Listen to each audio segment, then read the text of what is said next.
Let's go over to Matt, who's a Liverpool fan. He was at the game today. Good evening, Matt. Good evening, guys. How's it going? Yeah, very well. How are you feeling after that today? Because, at the end of the day, it's a big, big game between the two of you. Always has been historically, regardless of form. At the end of the day, won a loss, another draw. You're 6 points clear with a game in hand. Yeah, I was worried about it in honesty, because what Manchester are known for and what they are great at is they can pull out those incredible moments and get, eke out wins like that. So no matter what form they were in, I knew the possibility of that. I spoke to Rory Jennings last night, and my prediction was a 3-1. I thought they definitely have something in the game. I thought we'd be able to maybe dominate them a little bit more like we did with Spurs, but it was it was a bit of a mess. Yeah, I do think, to give Amorim his credit, in comparison to when you played Spurs, and still played the way he plays. Amorim today, Pards, it felt like he set up a bit different to how you normally would, because he's played with a straight back five, and it really did sort of stifle Liverpool a bit in terms of... Yeah, well, first half, the two number 10s were coming back to form a four. So you had basically a 4 and a 5, and well disciplined, well coached this week. But as I said, I don't think that was the main crux of their performance today. I think it was the mentality they approached the game and the way they've gone about it. I mean, I would just say to Matt, I don't know what you thought, that Liverpool, they've done well. When you think about the Christmas period, you got all those games, you got a real sort of chance to slip up, and I think this was a slippery one. And I think you've done terrific. One loss in 19 games, 46 points, top goal scorers, only the second best defence in the league. I mean, all the stats are pointing in the right way. Yeah, I think Slot has been incredible, and I think every fan's a little bit wary of when we do start to slip up, if he is that incredible manager that he can turn it around and keep us on track. We've only seen it through the good times. So what happens when eventually you hit that bump in the road? But whenever we have, I was at the Forest game, you saw us hit a bump and there was no reaction to it. And since then, whenever a team comes out second half, it almost seems re-energized, and it comes in with a different focus. And what he's able to install into this team is incredible. And I don't feel like I've watched Liverpool like I've never seen a Liverpool that just feels so dominant. Well, I don't know if you see today, Matt. There was a stat in the Sunday Times that Liverpool run less than anybody else in the Premier League. Run less, and the reason that is mainly because of probably they're winning games and they're seeing them out. And the pace of the game, they're taking out. The opposition are sitting so deep, so that they've got a lot of the ball. There's a lot of probing, a lot of and Alisson into it so much. Yeah, he's Alisson's how he contributes to each match, how he becomes sort of like that 10th man on the pitch. Exactly. It's really, really interesting, and you are seeing how he operates quite differently than Klopp in that sense, that there is more of a defensive structure. Yeah, there's more control. There's no doubt about that. Yeah, more control. Now with Ibrahim back, he almost looks like a Van Dijk number 2. Van Dijk almost commands a space where players dare not go near him, and Konate is doing something very similar. I think he's an incredible defender. I'd agree with that. Brilliant call. Thank you very much, Matt. Pards, you said to me off air you had a bit of a idea about Liverpool winning the league, a bit of a theory. What is that theory that you've been thinking of? Well, it's based around this period, really, because you've got a manager who's never done a kind of Christmas period at this level and this intensity. In Holland, you have like 2.5 weeks off. That would be, you'd have the whole Christmas period off, and you come back, 6th of January and start playing again.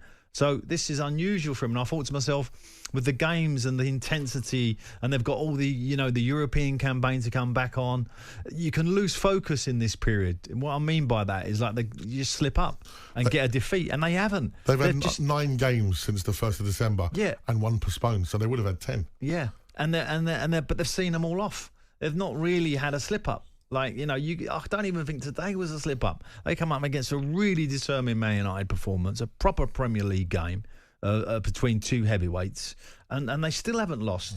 So, the signs for me are really strong. And if I'm not a betting man, but if I was a betting man, I would be solidly on Liverpool.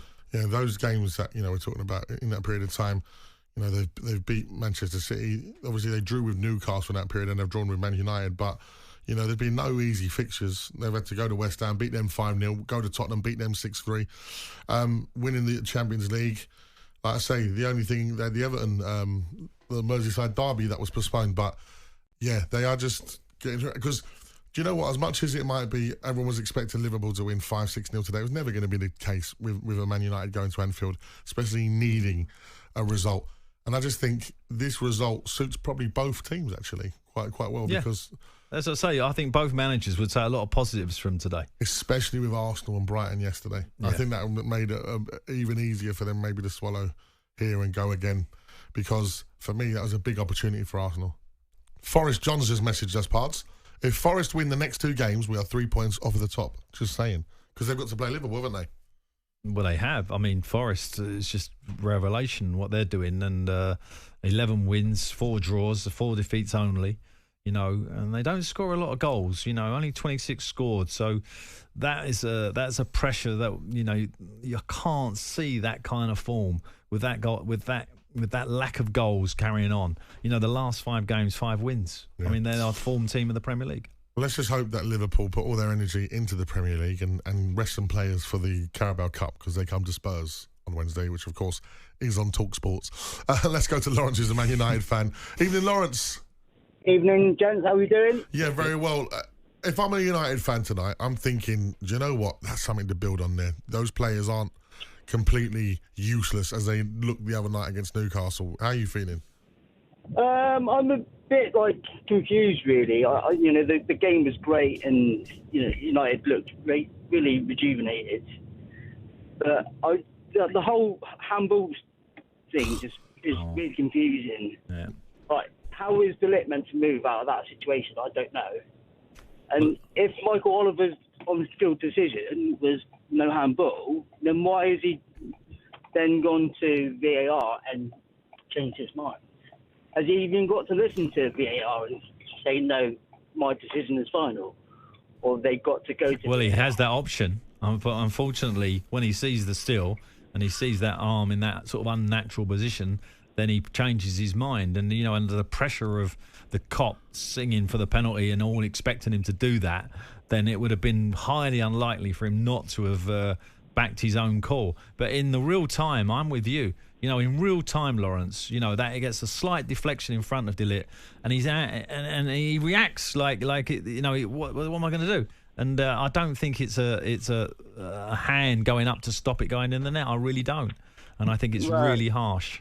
Yeah, that's why I'm really confused by the whole situation. If Michael Oliver feels that strongly that it's no handball. Well, obviously he didn't, because he changed his mind.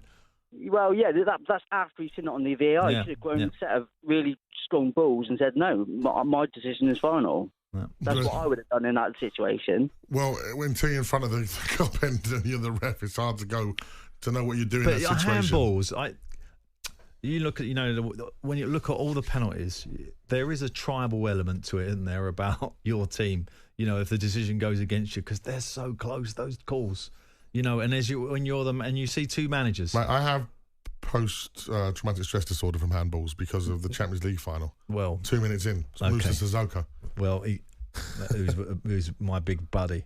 I love Musa. But look, the problem, the what I'm trying to say is, you get 2 professional football managers look at the same decision, and one says yes and one says no. Completely. Right? Completely different. And that's exactly the same as fans. Of course, you do get that tribal element, but the referee has to go with his, in my opinion, has to go with his gut feeling. Yeah. On AM, on DAB, via the talkSPORT app, and on your smart speaker. talkSPORT.